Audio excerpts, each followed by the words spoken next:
Olá, sejam todos muito bem-vindos a mais um episódio do podcast Fala Gol. É um podcast oferecido pela Copego, Cooperativa dos Ginecologistas e Obstetras do Estado do Ceará desde 1991, cuidando do seu cooperado. E faça o seguinte, se você está nos acompanhando pelo canal do YouTube, se inscreve no canal, ativa as notificações e dá um like, porque aí você ajuda o YouTube a distribuir esse conteúdo para mais pessoas. Lembrando também que nós estamos no Spotify sempre levando um assunto sobre saúde e bem-estar. E Renata, tudo bom? Tudo Hoje bom. você trouxe quem para conversar com a gente? O doutor André Cabral, que é neurologista e vai falar sobre desenvolvimento e comportamento infanto-juvenil. Perfeito, doutor André, tudo bem, doutor? Olá, tudo Tudo bom? bem, né? Obrigadão pelo convite. A gente que agradece, viu? A gente que agradece. A gente sabe que nessa época tão corrida que a gente tem, né? Nesse mundo tão sem tempo, né? Parece que os dias estão ficando mais curtos. A gente conseguir um tempinho ali para fazer uma coisa diferente no dia, a gente fica muito agradecido. Tá Eu que bom? agradeço, assim, adoro falar. Então, E quando tem ótimo. gente que quer ouvir, então combina. Perfeito. E a gente já estava conversando um pouco aqui antes, né, sobre o tema, e a gente observou que é um tema muito amplo, né? Assim, é vasto. E eu acredito, o doutor André, que esse período que nós estamos vivendo, ele é muito diferente de alguns anos atrás, né? Na minha Sim, geração, por exemplo, quando nasceu devido à tecnologia, né? Assim, acho que a tecnologia hoje, nos últimos 50 anos, ela evoluiu mais do que nos últimos 500 anos. Então está sendo muito rápido. E como é que está a cabeçazinha da criança, do adolescente? Como é que eles estão se adaptando a isso?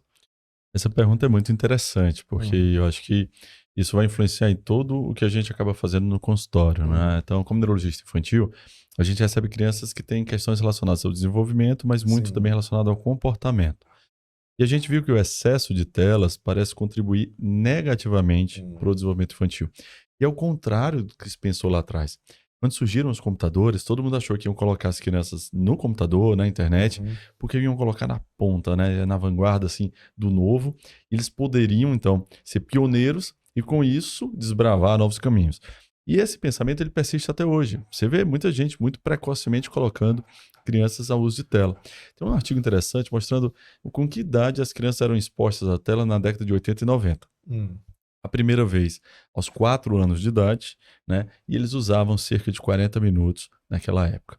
Hoje, a primeira exposição à tela costuma ser aos 4 meses. Isso é assustador, porque a Hum, Academia Americana de Pediatria, a Sociedade Brasileira de Pediatria, pede para que não se use tela antes de 1 ano e meio, 2 anos. hum. Então, se a gente tem uma estatística mostrando que estão entregando tela aos 4 meses, a gente tem que se preocupar com É, isso. E a gente viu que isso trouxe uma influência negativa no desenvolvimento, inclusive no desenvolvimento intelectual. Então, crianças que tiveram uma exposição exagerada à tela tinham menos habilidades de comunicação e muitas vezes menos habilidades intelectuais. hum.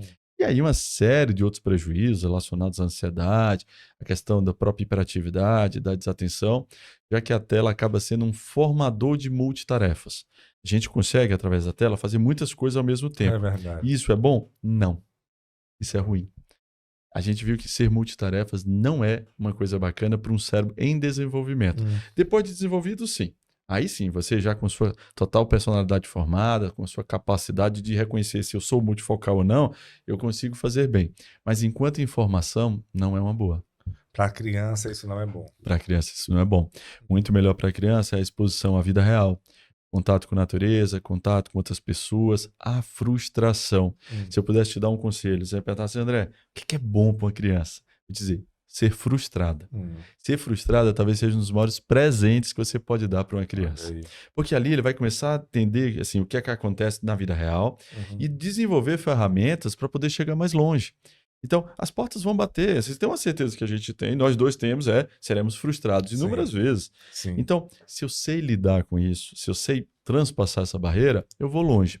Agora, se na primeira porta fechada eu dou um passo para trás, eu choro, me frustro, não vou mais, não quero mais, eu não vou longe. Então, dentro de casa, a gente precisa frustrar. E aí entra uma outra questão importante que eu discuto muito, que é a questão da inserção dos pais nesse ambiente de educação.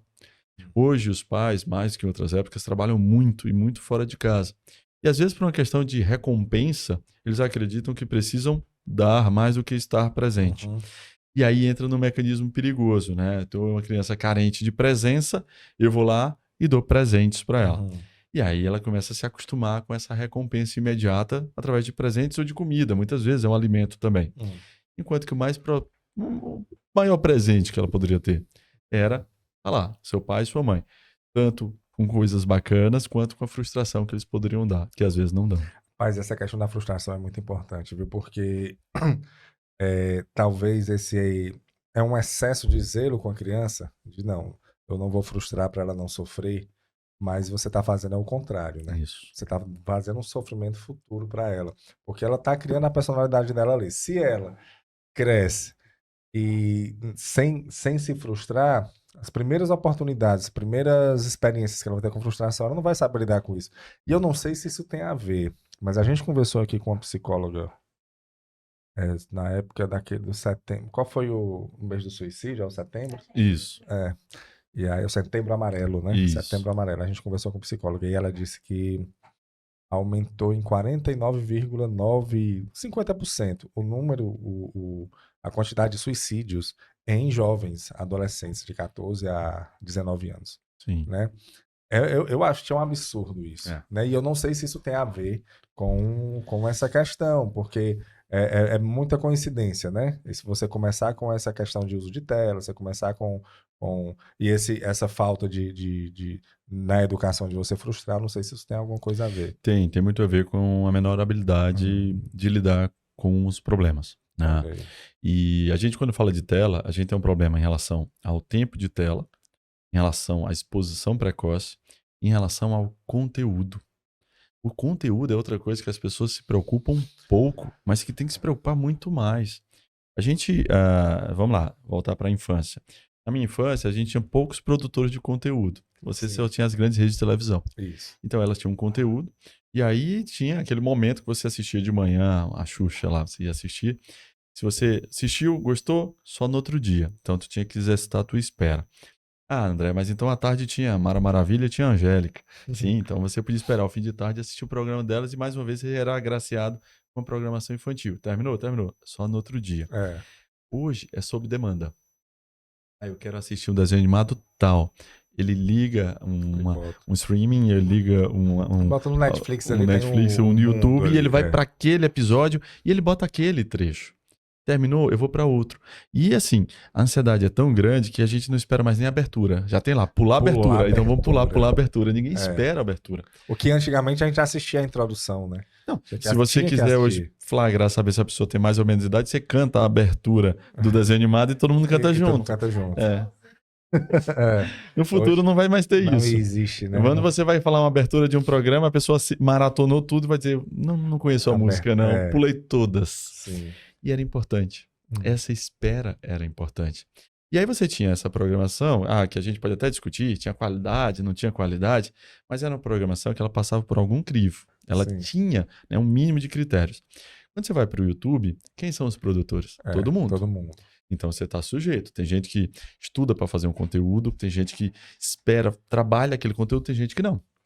E tem gente que, inclusive, que usa as técnicas para fisgar aquele público, mesmo sabendo que não está oferecendo um conteúdo de qualidade, mas está fisgando. A gente tem um problema, assim, o tanto que eu tenho de pacientes que tem um sotaque de outra região do país é impressionante. É impressionante, por causa do YouTube. Mas são cearenses e falam humano. Paulista. Então, muito. Teve um problema em Portugal interessante dessa mesma questão. A comunidade portuguesa estava bem chateada, porque muitos lá estavam falando com sotaque brasileiro. Do português do Brasil. Porque o YouTube aqui acaba sendo muito mais forte. A produção de conteúdo é muito mais forte. Então, você consegue imprimir em uma criança ou jovem a mudança do seu sotaque. E aí tu vai ver quão importante é a carga horária que ela recebe disso. Ela recebe muitas vezes uma carga horária maior do youtuber que ela gosta do que do pai. Então, esse youtuber vai ter mais força na formação de opinião dela do que o pai. E isso tem que ser levado em consideração. Eu acho que o resultado já está aparecendo, né? Porque a gente teve esse boom de internet quando o Steve Jobs criou o smartphone, eu acredito eu. Porque até então tinha um computador e para você acessar a internet, você tinha que sentar em um ambiente onde tivesse um computador ligado à internet. Então, de uma certa forma, apesar de você ter acesso à internet, existia vamos dizer, um ritual para Sim. você poder chegar até ali. Depois, cara, vou jantar, eu não posso levar o computador aqui do lado, nem que seja um notebook, mas uma coisa complica, né? Você leva com um cabo, antigamente a internet era discada, né? E tal, Isso. então não tinha como. Usava depois de meia-noite, pra usar só um pulso. Sexta-feira, meia-noite, aí até 6 horas da manhã da segunda. E aí a gente tinha acesso à internet. 2000, primeira década de 2000 até 2010, existia esse acesso.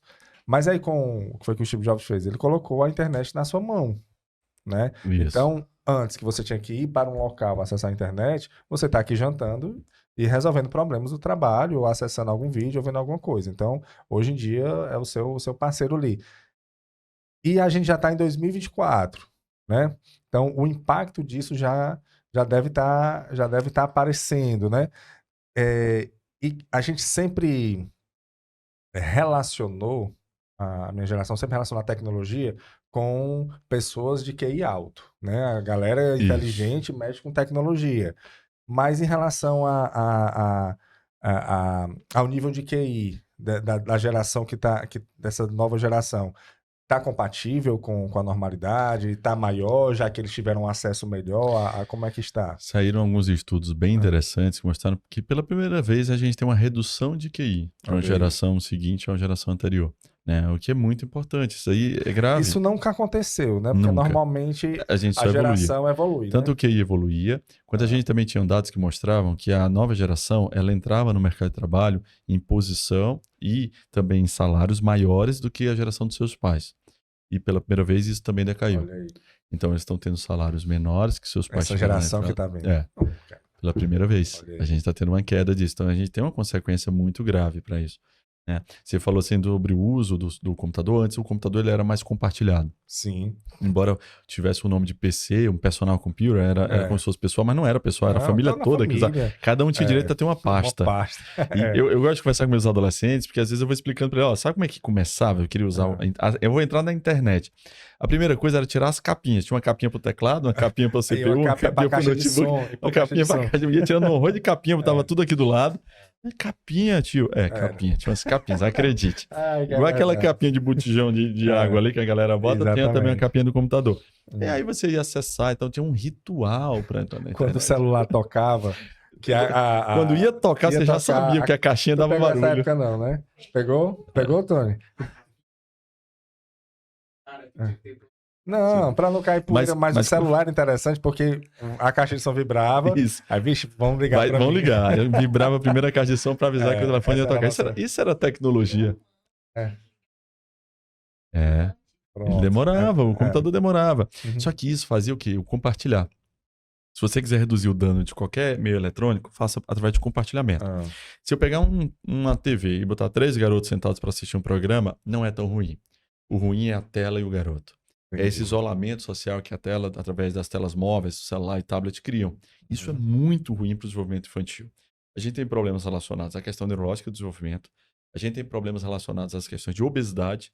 Então tem um artigo interessante que mostrou que quanto mais tempo de tela eu tenho por semana, maior o índice do IMC. É uma relação direta disso. Direta. A gente viu também que crianças que têm TV no quarto têm uma menor carga horária de sono. Então, as crianças não devem ter TV no quarto.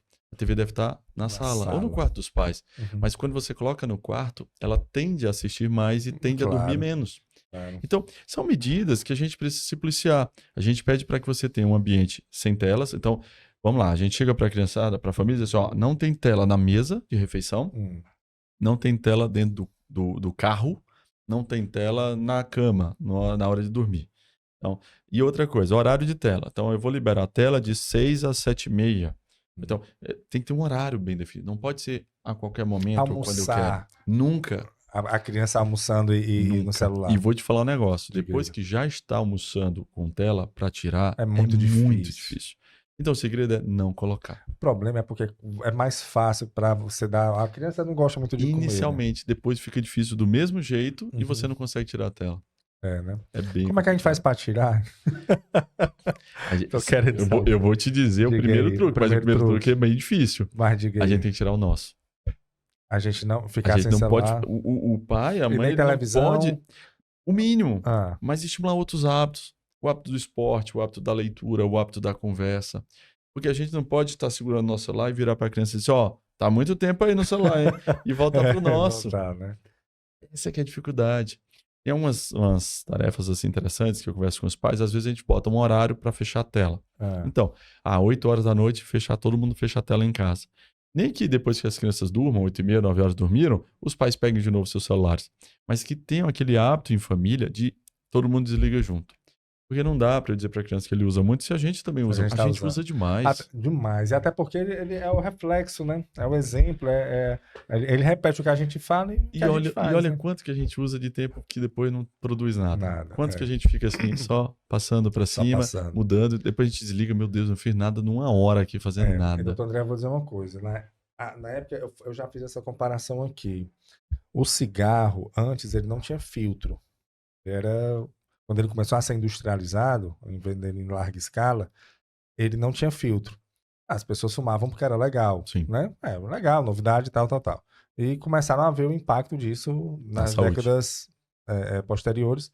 E aí lá para a década de 40, por aí, eles começaram a botar filtro no celular, no cigarro, para poder minimizar o impacto que estava causando. Né? Eu acho que com as redes sociais isso vai acontecer um dia. Todo mundo usa. Legal, né?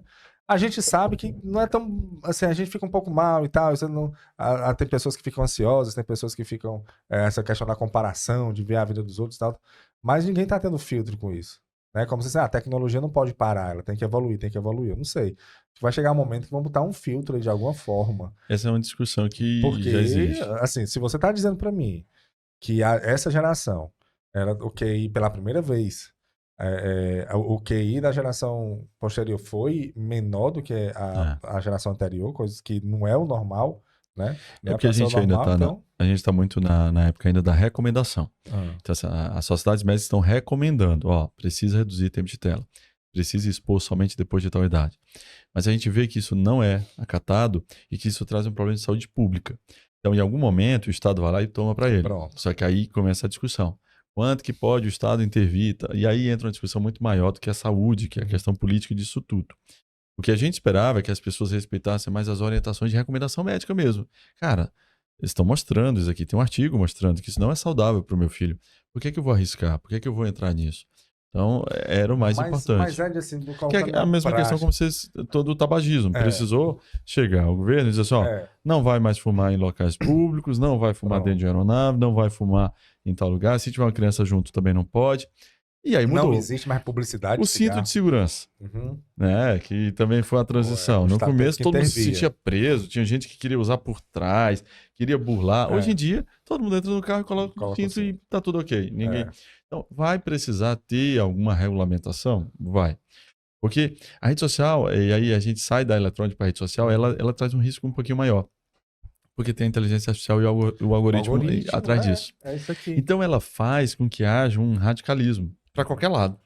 Porque ela começa a entregar aquilo que tu acha que é verdade. É verdade. Então, você começa a se empoderar dessa verdade. Não, cara, isso é verdade. Olha as notícias que eu tô vendo aqui. Eu só vejo notícias assim. E é interessante, tem um documentário bem interessante chamado Dilema das Redes, no Netflix. E no final, alguns criadores falam, sigam os dois lados.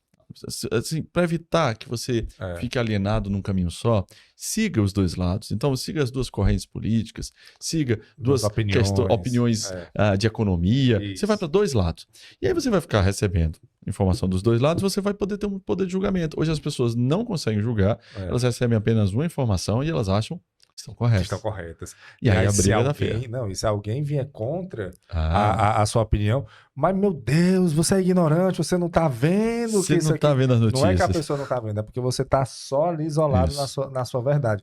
Isso é um perigo muito grande, não tem como. É bom que um profissional como você falando que um dia vai ter que ser regulamentado, porque vai ter. Não tem. A forma que tá, eu iniciei aqui, eu falando, compartilha esse vídeo porque a YouTube entende que é um conteúdo relevante e entrega para mais pessoas. Exato. Entendeu? Por quê? Porque o algoritmo faz isso. Quem está tomando de conta hoje da nossa vida são os algoritmos. Isso. Então, quando você começa a mexer ali no celular e na rede social, vai aparecer coisas que é que ele entende que ele conhece mais você do que a sua família, sabe? Uma vez eu vi discussão sobre isso, as pessoas falam, André, a rede social é um brinquedo. Brinca quem quer. Eu disse, não. O brinquedo, ele não te chama de volta. A rede social te chama. Então, vamos dizer que você diga agora, eu vou fazer 24 horas sem o meu Instagram. O que é que vai acontecer? O teu Instagram, ele vai dizer, rapaz, ele não tá mexendo. Rapaz, ele não tá vindo, não. Peraí. Aí ele pega uma postagem tua, joga pra alguém que sabe que vai curtir e que você volta. Ele joga. Aí a pessoa curte. Quando curte, ele te avisa. Ó, curtiram. Aí você, não, peraí, deixa eu ver aqui, tá curtindo aqui. Deixa eu mandar mensagem. Então, ele te captura. Ele não vai inventar uma curtida, porque não é possível que ele te invente e você vai dizer, fulano, tu curtiu? Não curtiu não. Mas ele faz todo... Mas ele joga a tua foto. No Dilema das Redes, nesse documentário, ele fala isso. Ele coloca como se fosse uma pessoa lá tomando de conta, né, da vida. E nesse documentário, eu achei interessante que eles falaram que apenas 2 mercados chamam os seus clientes de usuários, que é as redes sociais e o tráfico de drogas. Exato. Né? Então, assim, realmente não é algo... É algo para se preocupar. E o pior, hoje em dia, como vai ter que mudar, porque não tem como. Porque antigamente, você, por exemplo, você saía do seu trabalho e você saía. Quando inventaram o computador e a internet, você podia até responder um e-mail, mas você tinha que entrar no computador, não responder aqui final de semana, adiantar um trabalho aqui final de semana. Ia lá, respondia um e-mail, tal. Hoje em dia, você sai do trabalho, mas você não sai do trabalho. E é interessante porque quando o computador foi criado, o PC entrou no mercado de trabalho lá para as pessoas, eles tinham uma ideia inicial que eles iam fazer o quê? Reduzir a carga horária. Porque as pessoas poderiam produzir em 2 o que faziam em 8. Então agora vai ter mais tempo livre. A população vai ser saudável, vai ser bacana. Não. Você está trabalhando 4 vezes mais. E agora porque você levando para casa. Fazer isso de um tempo mais rápido, então sobrou esse espaço, joga trabalho em cima. Mais trabalho. E aí o que está acontecendo hoje? Eu acho que todo mundo que está aqui, você está num jantar e você às vezes está respondendo de trabalho. Você está assistindo um filme e dá um tempinho, uma pausa ali, vou no banheiro, você olha lá e vai resolver algum problema de trabalho. Você está se divertindo e trabalhando ao mesmo tempo. A questão da multitarefa. E eu não sei até que ponto isso... E aí tu entra na cabeça de uma criança. Como é que isso vai funcionar? Porque a gente está discutindo um adulto, né, que já com essa personagem. Agora vamos para uma criança. Então a rede social, o que é que ela faz na cabeça de uma criança? E aí isso a gente discute demais. Não deve ter rede social antes dos 12 anos de idade, certo? Então a criança não deve ter a rede social antes dos 12 anos. Nem WhatsApp? Não, nem WhatsApp. Na verdade, o WhatsApp me dá um problemão que você nem imagina no consultório. Por quê? Porque ali é um livre acesso a várias outras pessoas, às vezes as mesmas crianças da mesma idade, só que não tem filtro. Não tem filtro. E as crianças agem na rede como se não deixassem pegadas e como se fossem anônimas. Como se aquilo fosse, o conteúdo ali fosse relevante. Então é um conteúdo muitas vezes agressivo. Usam palavras muito duras com outras crianças dentro de um grupo escolar ali, que você ficaria assustado se visse. Muitos pais se assustam quando flagram. Inclusive com o Covid, para quem está ouvindo a gente. Assim, se você tem filhos de 12 a 16 anos, se eles têm alguma rede social, seja um Instagram, um TikTok, um Facebook, um Kawaii, tem WhatsApp, você deve ter acesso. E vá lá, e abertamente, não precisa ser escondido, não. Chega e diz assim, traz aqui o celular.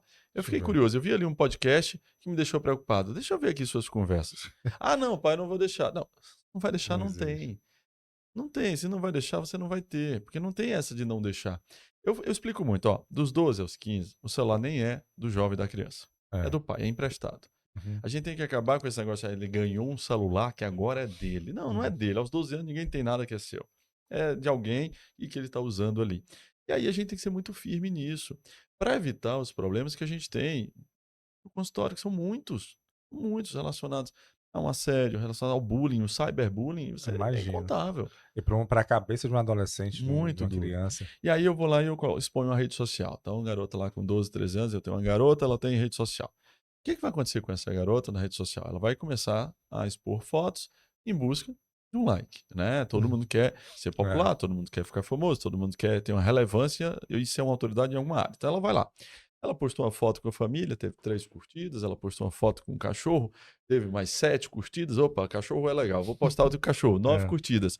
E um belo dia ela foi com a família pra praia, 27 curtidas. Olha aí. 7 curtidas na praia.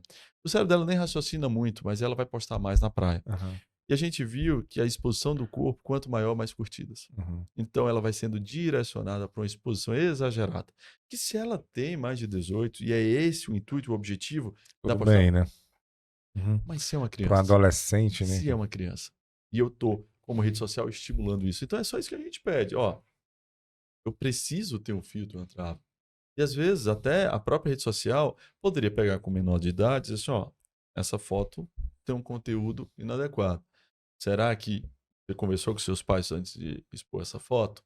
É uma foto que você vai mesmo colocar? Ou Ela não deixa. deixar, rapaz. Eu acho Não, que. mas Eu digo acho que. assim, quem sabe com a liberação dos pais. Mas. Porque, É.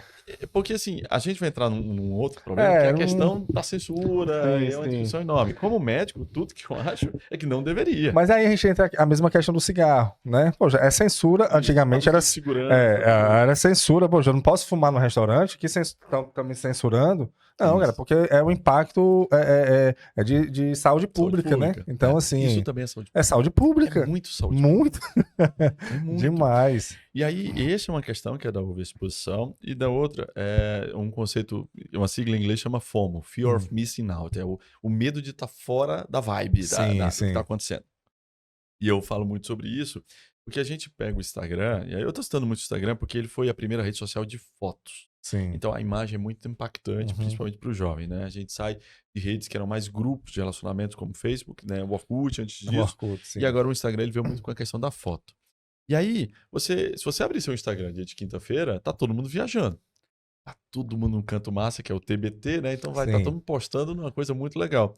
E aí você olha pra sua vida, não tá muito legal. Aquela É. quinta não tá muito atrativa, não. Que chato. E aí, cara, eu queria também estar na Disney, eu queria também falar. Você olha a vida do André, você vai dizer, pô, esse André é massa, dando palestra, viajando para congresso fora, né? Só posta fazendo um podcast. É muito bacana. Ninguém vê o corre, só vê o close. Só. Né?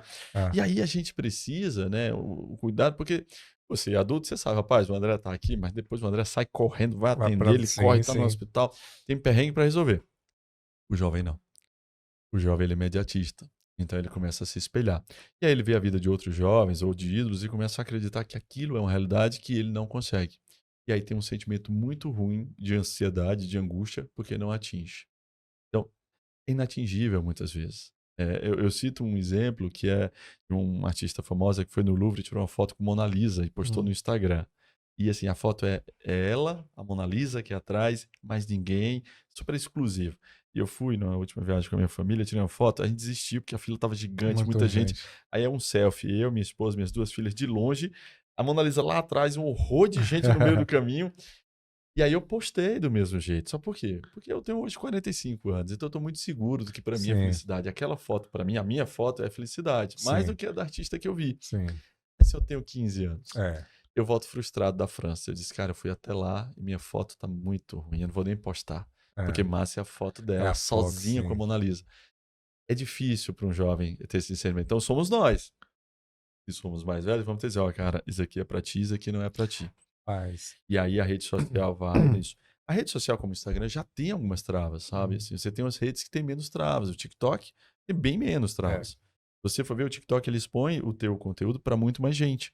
Então no TikTok você vai ter muito mais amigos e muito mais curtidas. Agora, se você olhar uma pessoa usando o TikTok, o jovem, geralmente que é mais jovem quem usa, eles estão passando e curtindo e passando. Tipo, eles curtem às vezes sem nem olhar, eles vão passando muitas vezes. Então é muita curtida, mas é muita curtida vazia, inúmeras vezes. Eu vou ser bem sério. Tem um filme. É o Livro de Eli. É com o Denzel Washington. Sim. E é um filme pós-apocalíptico, né? Onde teve uma guerra, uma explosão, e muita gente morreu, e o mundo ficou assim, escassez de água, escassez de comida, a camada de ozônio foi afetada, e o sol entra muito forte, é uma coisa assim bem... E aí algumas pessoas ficaram cegas por causa da explosão, e o Denzel Washington, que é o Eli, é o protagonista, e ele contracena lá com o que é o vilão, vamos dizer assim, do filme, que são mais velhos, né? E esse vilão, ele procura a Bíblia, porque ele sabe que ele é da época antes da guerra, né? E ele sabe que se ele tiver ali a palavra, ele pode comandar muitas pessoas. E esse é o objetivo dele, e o filme se baseia nisso. E o Eli tá levando a Bíblia ali com ele, é o livro de Eli que chama. Mas ele falou uma frase que você falou uma coisa e eu lembrei. Que ele diz assim, ó, ele conversando com o Eli, né, os dois mais velhos, assim, olha, que interessante, nós mais velhos hoje somos o futuro. Porque eles sabem de coisas Sim. que as pessoas que nasceram depois da guerra não sabem, né? E a gente que viveu uma época antes desse impacto da inteligência artificial, das redes sociais, e agora fortemente a inteligência artificial, é que conseguimos dizer assim, ó, isso precisa ter uma trava. Porque eles não têm essa consciência, né? Então eu tenho um receio, se eu queria ouvir a sua opinião em relação a isso. A gente, cada criança é um formato. Hum. Então a gente tem que conhecer a criança para saber como vai abordá-la. E você falou uma coisa muito interessante, assim, sobre o conhecimento, né, que detém as pessoas antes e que sempre foi passado de geração em geração. Mas hoje a gente tem uma geração que valoriza pouco esse conhecimento antigo por causa da digitalização do conhecimento. Sim. Eu lanço um desafio também que eu gosto de fazer. Assim, a galera mexe em tudo, né? Edita vídeo, publica, faz tudo, montagem. Mas pede para instalar uma impressora. Ah, não consegue. É. O Wi-Fi da casa tem que ser o pai lá das épocas das cavernas, que vai verdade. lá, pega o manual aqui, testa e Como dá os certo. antigos, né? Como Os antigos faziam, né? Sim. Então, é isso. Sabe o que eu acho bacana? Eu acho massa o ser humano raro. Então eu luto muito, eu tenho 2 filhas. Eu luto muito para transformá-la em pessoas raras. A questão da leitura, por exemplo. Quando você pega quantos alunos aqui leem livros? Poucos. Então vamos ser raros, vamos ler livros. Porque mexer no celular, todo mundo vai mexer, É. né? Todo mundo faz uma edição. Mas quem lê livros, né? Quem tem uma cultura geral bacana, quem consegue aprender uma segunda e depois uma terceira língua, quem consegue e tem boa relação com os seus avós, quem consegue sentar e conversar com avós. É difícil Sim. hoje em dia, porque eles acham que estão muito distantes. E talvez seja uma das melhores memórias da minha infância, assim. Sim. Eu tinha avós dos 2 lados, com perfis diferentes. Eu tinha Sim. aqueles avós que são mais avózinhos, né, de sentar, pedir a benção, tudo isso. E eu tinha outros que eu deitava na cama pra gente assistir jogo de futebol da seleção, assistir jogo de vôlei, né? A gente pedia Era uma junto troca de pizza. experiências ali Muito muito boa. bacana. E isso a gente sempre também acaba precisando estimular, para que haja uma valorização dessa hierarquia, desses antepassados, de quem veio antes. Mas eu vou dizer, é muito difícil, sabe por quê, doutor André? Tá muito difícil. Sabe assim, você tem o conhecimento teórico e prático, né? Também, Sim. porque você vivencia isso todo dia. E como você tem o teórico também, talvez seja até mais difícil para você ver o mundo como está. Mas eu digo que é difícil porque a gente, não sei se todas as pessoas da nossa idade, que as pessoas que estão criando os filhos agora para as futuras gerações, estão tendo essa consciência do impacto que essa tecnologia desenfreada está causando nas crianças, porque fica aquela questão que sempre teve da geração mais velha com a geração mais nova, da nostalgia. No meu tempo era melhor, no meu tempo não era assim. Mas eu acho que a gente chegou agora no momento que no nosso tempo, realmente, a coisa era menos doentia do que é hoje. Sim. Né? Tanto é que o impacto está chegando. Por exemplo, eu vi... É porque é um roubo de vidas, sabe? Eu observo isso. Eu faço mercantil, meu filho vai comigo, ele tem 3, tinha 3 anos, hoje ele tá com 4, mas na época tinha 3. E ele sempre vai comigo e vai mexendo nas coisas, botando no carro. É cansativo, né? Uma criança de 3 anos no mercantil, você tem que ficar controlando ali pra coisa não desandar e você pagar mais do que precisaria pagar, né? Não quebrar as coisas e tal, mas vai ali vivendo, convivendo, chega no caixa, paga, ajuda e tal, segura, vem pra cá e tal, aquela coisa. E aí uma vez eu estava muito cansado e botei ele no carrinho e botei ele com o celular. E ele ficou o tempo todo no celular e eu fazendo mercantil e tal. E minha mulher, a gente fazendo mercantil, foi uma paz, né? Fizemos o mercantil, passamos no caixa. E aí eu fui dar conta de que quando o carrinho que foi pro carro, que eu fui pegar o celular dele, que ele não gostou, né? Porque pegou o celular, mas aí eu olhei ele com o celular, olhando pra baixo, e veio na minha cabeça na mesma hora. Mas eu roubei da vida dele essa oportunidade dele ter essa experiência aqui no mercantil com a gente. Então, assim, é um roubo de momentos, sabe? Eu roubei e eu me senti mal até com aquilo. Foi bom pra gente ali, mas o impacto disso, poxa, ele perdeu a oportunidade de conviver. Porque quando nós adultos, estamos no celular e não estamos trabalhando, estamos só desopilando, como a gente diz, passa ali 1 hora e Rapidinho. passa rapidinho. E tem um impacto, imagine para ele, né? Para a criança. Então, qual é a orientação mesmo assim que você dá para a gente, para nós pais, que às vezes vemos a saída para uma certa para um intervalo ali de paz, mas também não causar um impacto tão negativo na vida da criança. Eu acho que tem que ter um consenso dentro da família de que a tela não é benéfica e que a gente vai utilizar somente em momentos bem especiais ali, que são realmente necessários. A ideia também é tentar não utilizar, porque tirar é super difícil. E o que você definiu muito bem. Vai dar uma paz para a família, mas vai trazer um prejuízo futuro para o filho. Então a ideia é não oferecer. Eu sempre que eu vou falar sobre isso, numa palestra, num podcast, em qualquer lugar, eu tenho um cuidado também enorme de não trazer mais pressão para as famílias que hoje já sofrem tanto por isso. Porque vai ter alguém que está assistindo a gente e vai dizer, meu Deus, estou fazendo tudo errado, entreguei muito a tela para o meu filho e agora está tudo perdido. Não é essa a ideia. Não é essa a ideia. Eu não estou querendo aqui, né, nem falar que está tudo perdido e nem ter um ato de autoridade sobre ninguém, dizendo qual é o risco de alguém chegar e ver minha filha assistindo TV, assistindo, sei lá, um tablet, e ninguém vai brigar comigo por isso, não. Mas o que eu estou querendo pedir é redução. Redução. É tão importante essa questão porque a gente acaba falando de redução de danos.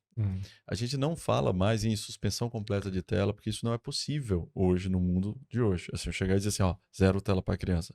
As pessoas não conseguem isso. Quando cresce, então se torna impossível. Então a gente pede redução de danos. Menor tempo, então de 2 aos 5 anos, no máximo 1 hora de tela, somando tudo por dia. Dos 5 aos 10, 2 horas. Mas somando tudo, até televisão? TV, tablet, celular, videogame. Até 5 anos. Até os 5, 1 hora. Dos 5 aos 10, 2 horas. Dos 10 para cima, 3 horas, no máximo. E aí, é difícil. Tanto que eu falo, ó, ninguém tira a tela, você só consegue substituir.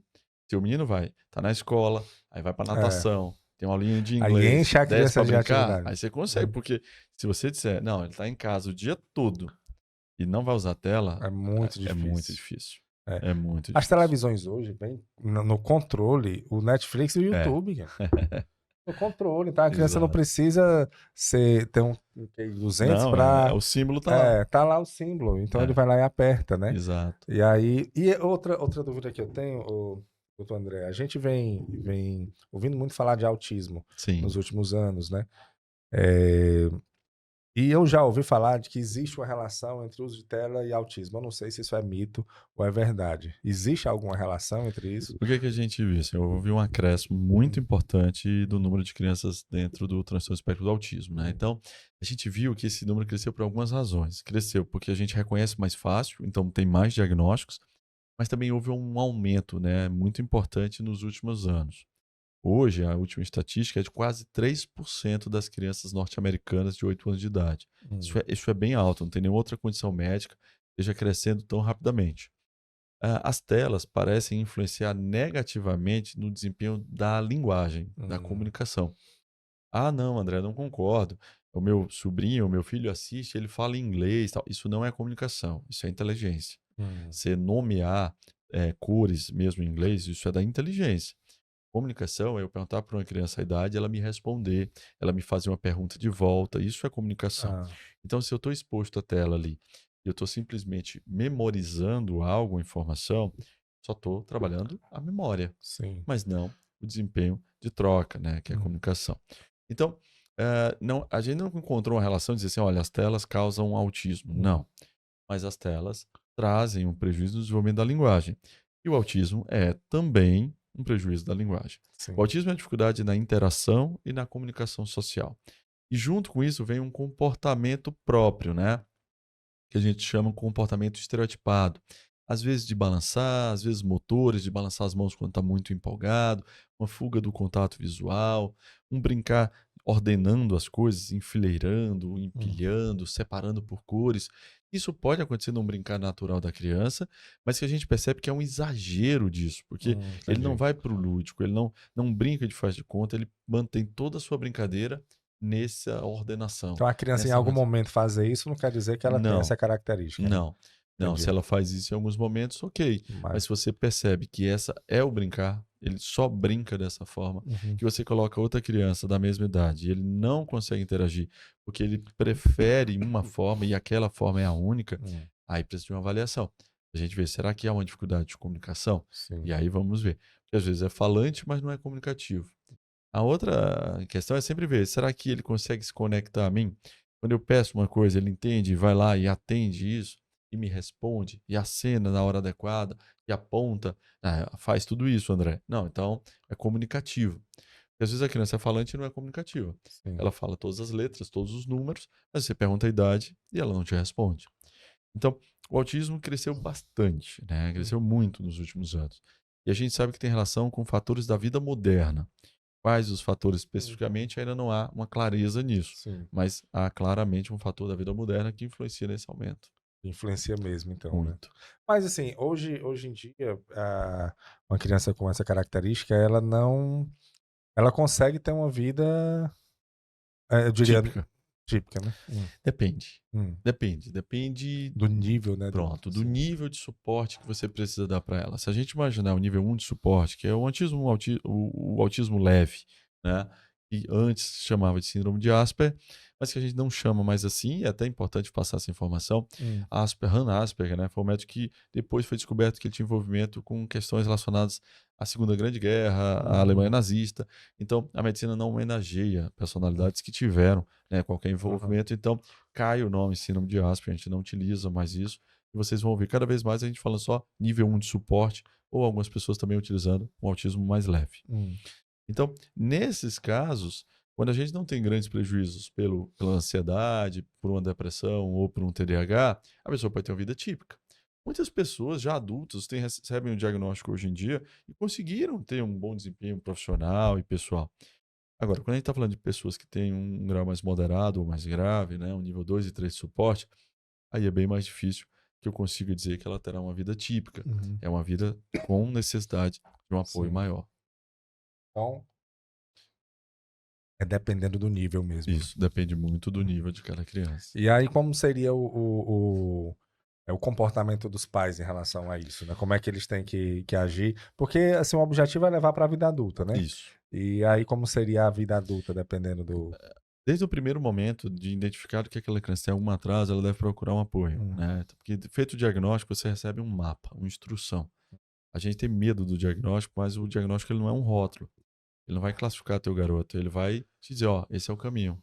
Sim. Seguindo esse caminho, você vai conseguir um desempenho melhor do que não seguindo. A gente vai conseguir tudo? Não sabemos. A gente acha que vai conseguir mais do que não fazendo, então vamos fazer isso juntos. E aí você começa a correr atrás. Então, a gente vai atrás de quê? De independência, de autonomia. Então, eu tenho pacientes que estão na faculdade, eu tenho pacientes, né, que vão sozinho, pega o seu Uber de um lado, vai para o cinema, tem namorada, ele tem uma vida, desenvolvimento típico. Mas isso a custas de um suporte que ele precisou numa época mais importante ali da vida dele. Então, a gente tem esses pacientes que conseguem uma evolução muito boa e tem pacientes realmente que têm uma evolução mais arrastada, mais lenta, com menos ganhos, com mais necessidade de um tratamento. Assim como em outras áreas da saúde, o diagnóstico precoce deve ajudar no resultado final. Ajuda muito, Ah. muito. Então, quanto mais cedo o diagnóstico, mais intervenção a gente consegue fazer e melhora no prognóstico futuro. Com quantos anos mais ou menos já dá para dar um diagnóstico? Existe assim uma média ou realmente é de cada um? A partir de 1 ano e meio, um profissional com bastante segurança já pode dar o É diagnóstico. mesmo? Sim. Olha aí. Então, claro que nem todas as crianças vão ter diagnóstico tão precoce. Porque quando é um quadro mais leve, só quando você tem uma demanda maior é que fica claro o prejuízo e, por isso, o diagnóstico. Porque o diagnóstico ele vê muito prejuízo. Ele não fazer algo que era esperado. Quando é um nível 1 de suporte, que às vezes tem uma afecção mais leve, então ele vai bem. Aí, às vezes, chega com 3, com 4 anos, opa, tô faltando alguma coisa aqui. E às vezes, meninas, e quando leves são ainda mais leves, às vezes tem um diagnóstico só na adolescência. Nunca foram no neuro por causa disso.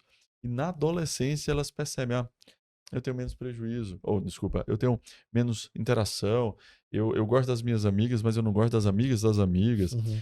O contato visual me cansa. Eu olho porque é o jeito, mas eu não estou legal com isso. Uhum. Eu tenho a bateria social curta. Depois de um tempo, eu já tenho que voltar para o meu canto, para minha casa.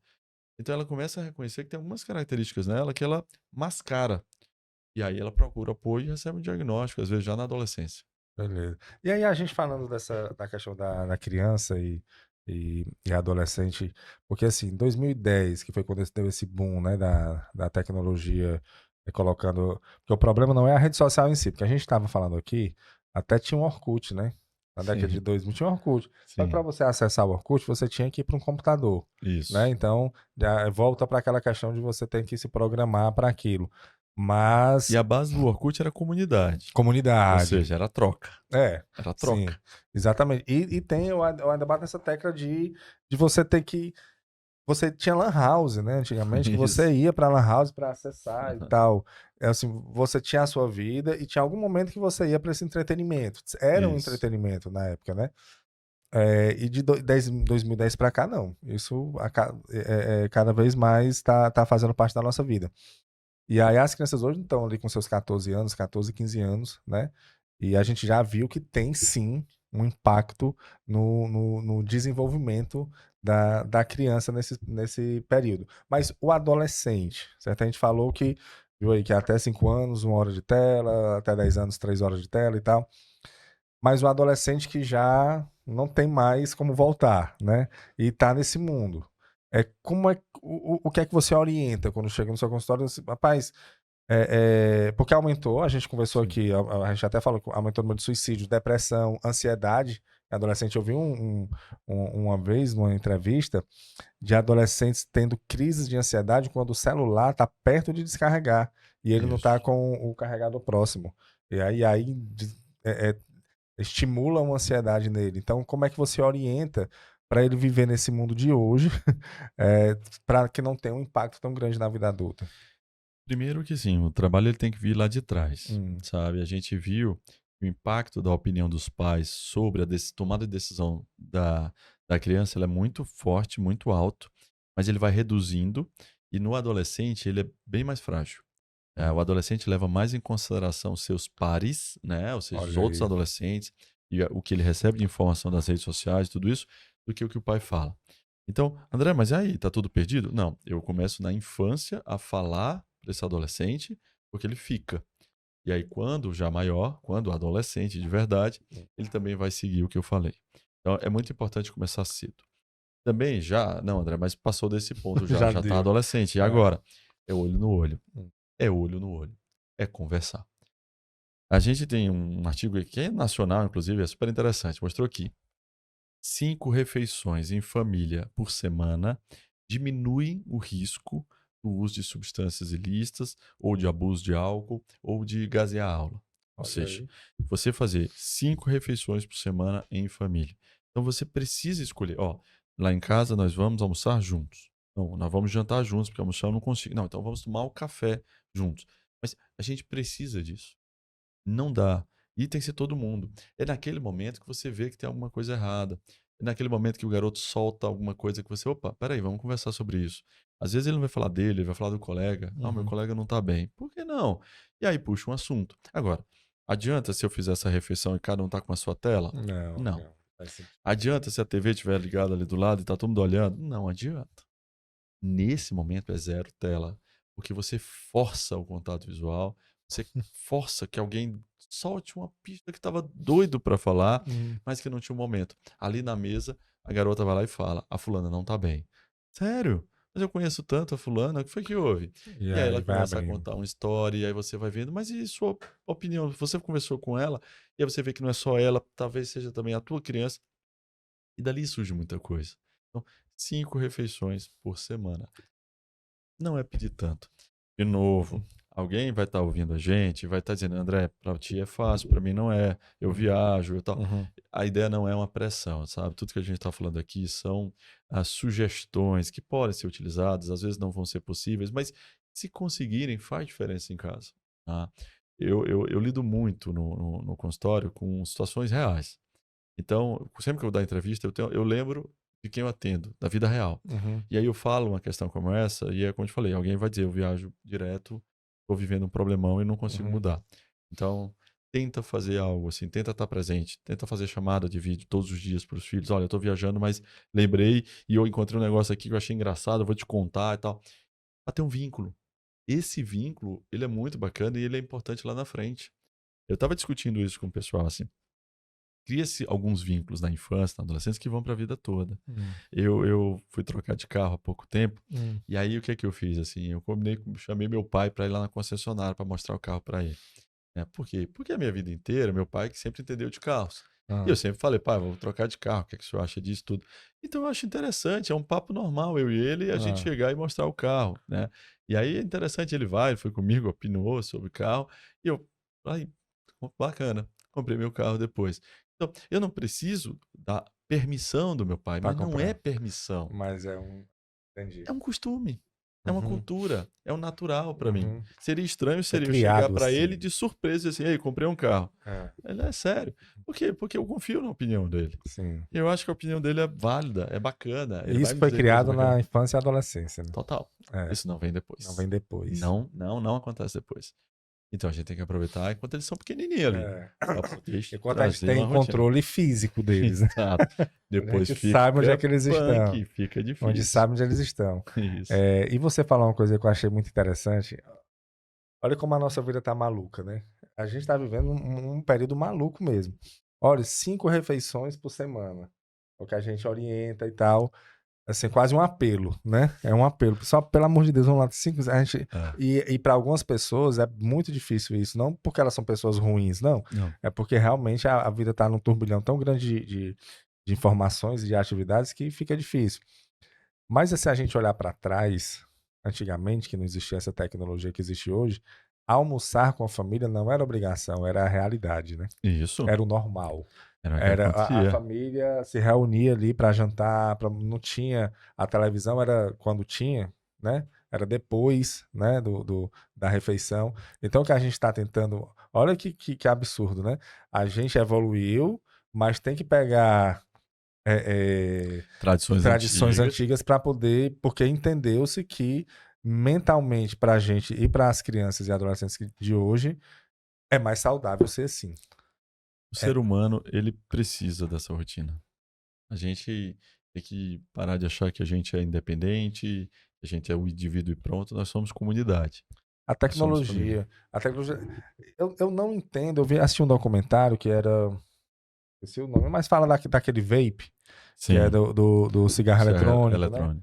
E aí um dos momentos eu achei interessante, um rapaz lá falando da empresa que fez o Jug, era Jug, eu acho que o nome, fez o cigarro eletrônico lá, é um documentário real, baseado num acontecimento real, inclusive eles conversam com as pessoas da empresa. E eles assim, olha, a gente sentava para criar e não existia filtro na tecnologia, porque a gente entende que a tecnologia não pode ser barrada. É uma coisa meio que assim, e realmente parece que você ir contra o avanço tecnológico, você está sendo errado, né? E aí a gente, mais do que nunca, a gente vê quando conversa com profissionais da área de saúde, que tem um conhecimento teórico e prático ali, que não, cara. Não é assim, não. Costumes simples, né? Comportamento simples, que não precisa dessa tecnologia toda, é que traz uma vida mais saudável. São 3 pilares, a gente até brinca aqui que sempre os profissionais falam isso, olha, você tem que se alimentar bem, fazer uma atividade física e dormir bem. Dormir bem. Pronto. Essas é o que você precisa para uma vida em paz, para uma vida tranquila, para uma longevidade melhor, para uma velhice, né? Quando chegar na fase de você for idoso, ter melhores condições para viver aquela fase. Então é isso. Ninguém diz, ó, você tem que fazer tantos vídeos no Instagram, você tem que... Ninguém diz isso. Só é feliz quem tem tantos seguidores. Não é. Não é assim que funciona. Então, assim, é simples, né? E assim, às vezes alguém pode também ouvir e ver a gente e vai dizer assim, mas é porque eles não gostam disso, são contrário. Eu tenho rede social, trabalho bastante com essa questão. A gente tem uma startup, a gente trabalha muito com inteligência artificial, com tratamento também, com as ferramentas para tratamento do transtorno do espectro do autismo. Então, eu adoro a tecnologia, estou antenado, eu assino todas essas questões, OpenAI, né, ChatGPT, tudo isso. Eu acho fantástico. Porque aí eu chego em casa e distribuo o livro. Boa. Isso aí, e aí a gente aprende isso aí com os gurus do Vale do Silício. É. É a mesma coisa. Os caras, tecnologia o tempo todo. Chega em casa, senta e vai conversar com o filho. Senta e entrega um livro. Senta e discute uma tradição antiga. É isso. Então, o que a gente pede é exatamente as pessoas assim, mantenham as suas tradições, do olho no olho, da conversa, da rigidez quando for necessário. Não tem que. Ah, não, cada um é independente aqui em casa, faz o que quer. Não. A regra é nossa. A gente escuta as crianças, mas a gente estabelece as regras. Elas vão seguir. Tem que ter essa trava, né? Mas a tecnologia ela pode ser aliada. O que a gente está fazendo é uma coisa para ser aliada. Utilizando a Nós estamos tecnologia. conversando, Assim. alguém vai receber isso num celular, na academia, e vai ouvir. adquirir e pode pegar a porcentagem do que a gente falou e usar isso para o bem. Então, massa. Exatamente. E eu acho que esse é um papel importante também. A gente ocupar o papel, né, de levar informação com qualidade. Eu sempre digo isso aqui. Assim, a tecnologia ela é muito boa, e falando nas redes sociais, para você usá-la. Para você usá-la. Agora, quando ela começa a usar você, aí pronto. Aí tá errado. Quando você fica dependente disso, e aí a pessoa diz, mas eu não sou dependente de rede social, pois tira. Isso. Né? Tira aí, passa 2 dias. Vai se deitar e não olha o celular. Tenta fazer isso. Tenta acordar de manhã e não olhar. E não olhar, passa ali sem acordar. Sentiu falta, ficou ansioso, é vício. É um vício. Né? Já é um vício. Então, assim, a gente ter... E eu vi um filósofo, eu esqueci o nome dele, mas ele disse que o que faz o ser humano se diferenciar das outras espécies de animais é a capacidade de memória. Nós lembramos, guardamos, isso faz com que, se a gente fez isso errado, então não vou mais repetir isso, e vamos tentar fazer isso certo. A sociedade foi criada dessa forma, foi evoluindo nisso, né? Assim, aprendemos, executamos, e passamos as informações, então, assim, a memória. E o que está acontecendo? A gente está muito dependente da tecnologia, dependente mesmo. Tipo, você vai, se disser assim, olha, você tem que ir para tal canto, você bota ali no Google Maps, no Waze, né, para lhe seguir. Se tirar aquilo de você, você já sente falta. Então, a tecnologia está fazendo atividades para você, fazendo de tudo. Antigamente, a gente decorava uma lista de telefones que a gente tinha que ligar. Hoje, se você perguntar para alguma pessoa que número, você não sabe o número talvez do seu pai. Você não sabe o número... zero. Né, assim, então, você não consegue decorar. O que é que ele quer dizer com isso? E como a gente está perdendo, a gente não está mais memorizando, aí esse filósofo diz que acaba que a gente vai perder, vai deixar de existir, porque o que faz nós existirmos é a capacidade de guardar. Se a gente delega isso para uma rede social, para uma inteligência artificial, para uma tecnologia qualquer que seja, acaba que o futuro do ser humano é ele chegar na inexistência. E o risco de afastamento das relações próximas. Né? Tem também um dizer muito comum sobre a rede social, ela aproxima quem está longe e afasta quem está perto. Né? E é isso, a gente tem que estar perto das pessoas próximas de verdade. A família é extremamente importante na construção da personalidade da criança. Né? E a gente pede muito isso, né? Pede muito essa proximidade. Né? Não só o núcleo mais rígido ali, mas também com a questão dos primos, a questão dos avós, estimular mesmo para que tenha um convívio assim, com o maior número de pessoas do condomínio, vamos aumentando e colocando mais gente aí nesse leque. Essas relações, elas são importantes para a criança, muito importantes. E é interessante, assim, você falou sempre aqui, as pessoas que estão nos assistindo, tendo sempre cuidado de dizer, pessoal, sei que às vezes a pessoa sabe, mas não é mil maravilhas, não dá para fazer desse jeito. E aí você pode escutar 2 quarentões aí conversando, e aí, né, para eles, o passado é que a gente não tá falando disso, não. Né? A gente não tá falando que não é nostalgia ao que era, não. É o resultado do que está acontecendo agora. Agora, adolescentes com depressão, adolescentes com ansiedade, adolescentes com suicídio, né? Então, assim, não é brincadeira. Não é algo assim de, porque antigamente era melhor. Não, é porque realmente está acontecendo alguma coisa hoje que é muito preocupante.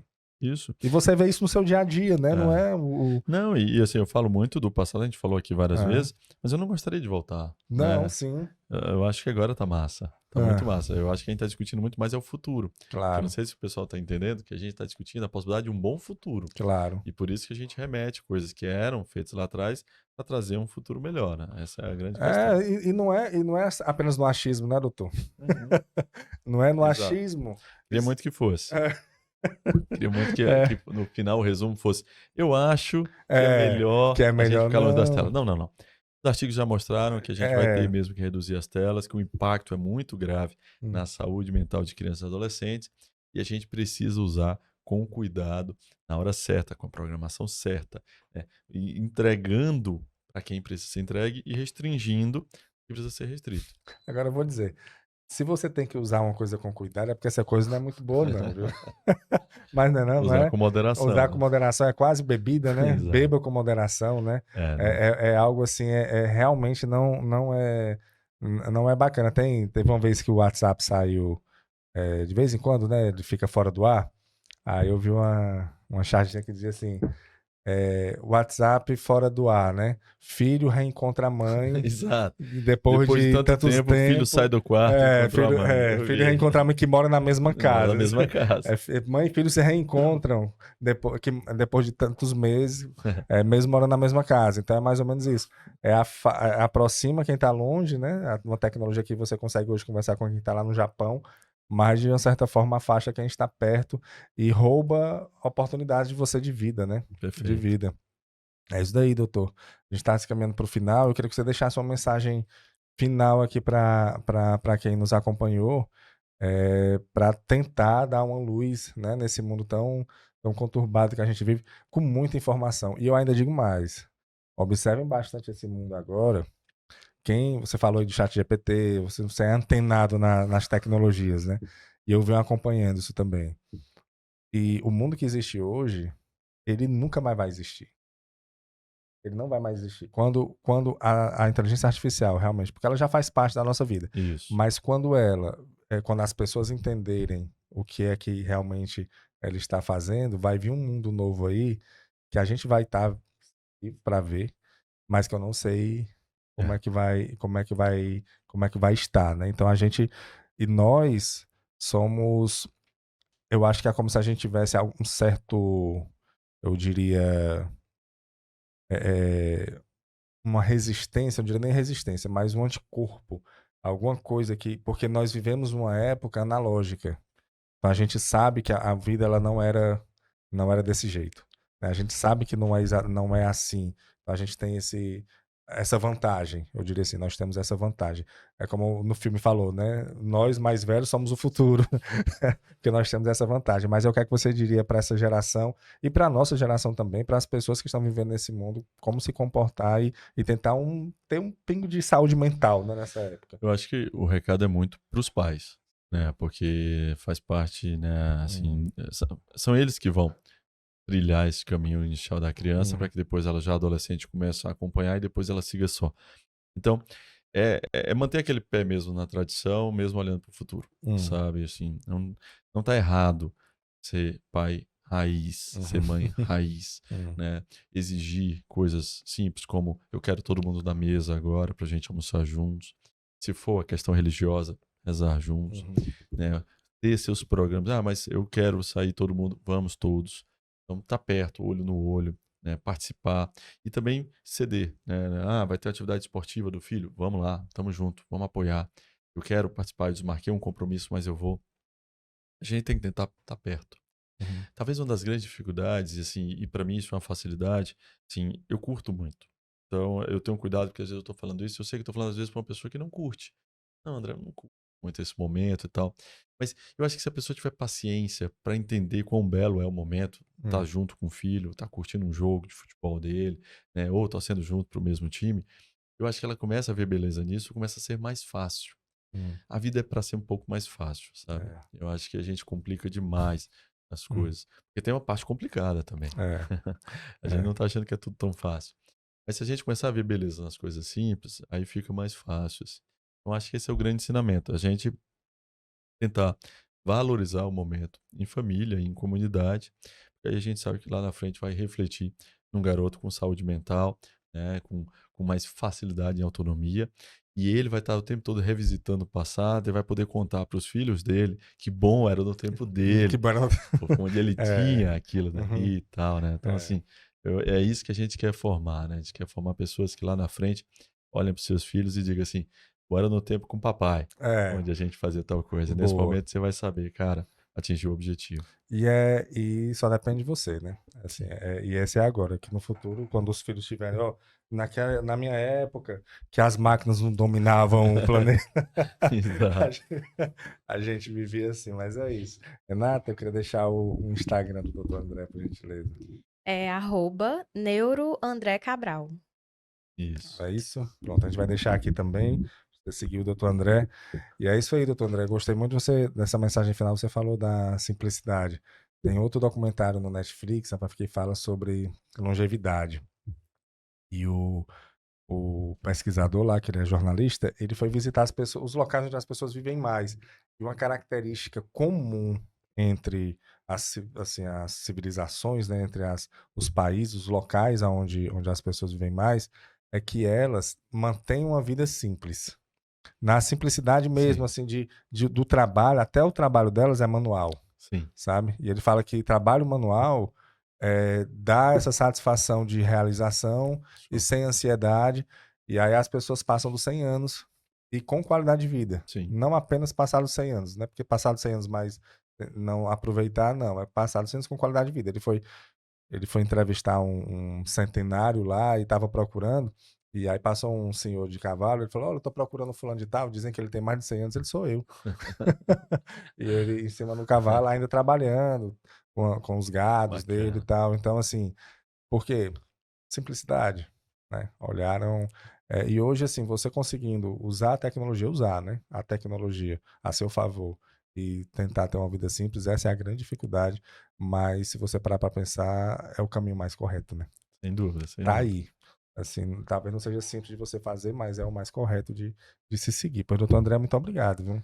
Eu que agradeço a oportunidade de estar batendo esse papo muito agradável Que aqui bom. sobre esse assunto. Que bom, já fica aqui o convite para uma próxima oportunidade que eu vi que Perfeito. tem, como a gente diz, tem pano para manga, né? Tem Assim, sim, tem tem sim. muita coisa para a Infância gente, tem muito assunto aí. tem muito assunto. A gente queria já deixar aqui um convite para outra oportunidade de a gente falar sobre outros Perfeito. assuntos aqui, tá Teremos bom? sim. Tá ok. Pois muito obrigado, doutor André. Você que nos acompanhou também, muito obrigado. Esse foi mais um episódio do podcast Fala Gol, podcast oferecido pela Copego,